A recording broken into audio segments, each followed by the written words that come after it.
untuk yang dituju pindah ke pos 1 outbound.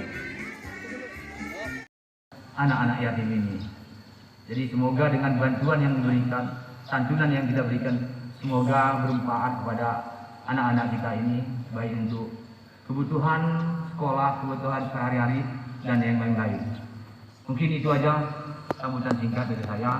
Terima kasih kepada Bapak-Bapak Ibu. Kepada anak. Subulu Salam laksanakan acara Hari Gembira Anak Yatim. Subulu Salam Baranyusko, tanggal 16 Januari tahun 2022 sebagai wujud kepedulian terhadap anak-anak yatim dan sebagai generasi penerus bangsa Kodim 0118. Subulu Salam melaksanakan acara Hari Gembira Anak Yatim di lapangan Makodim 0118. Subulu Salam Desa Kuta Tengah Kecamatan Penanggalan Kota Subulu Salam Aceh, Senin, tanggal 17 Januari tahun 2022. Pelaksanaan acara Hari Gembira Anak Yatim merupakan bakti sosial Kodim 0118, Subulu Salam serta menindaklanjuti surat telegram Pangdam IM tentang kegiatan pemberian santunan kepada anak yatim piatu dan mendukung mendirikan stand pameran serta alat-alat alutsista yang akan dipamerkan.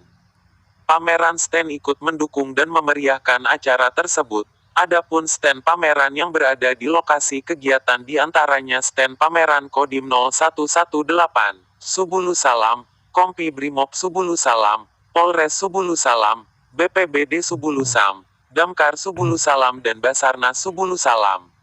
Selain itu acara Hari Gembira Anak Yatim juga diisi dengan beragam permainan yang menarik sehingga para anak yatim benar-benar sangat menikmati momentum tersebut. Dalam sambutannya Komandan Kodim 0118, Subulu Salam, Letkol Inwinas Kurniawan, SIP, Enter, Han, menyampaikan kata sambutan dari Bapak Pangdam IM kepada para anak yatim dan seluruh pendukung kegiatan tersebut.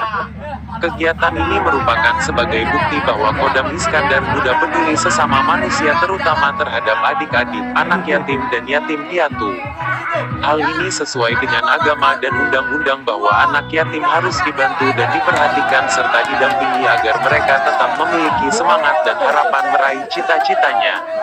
Kepada anak-anak yang hadir di tempat ini kami berharap selain mendapat hiburan juga dapat memperoleh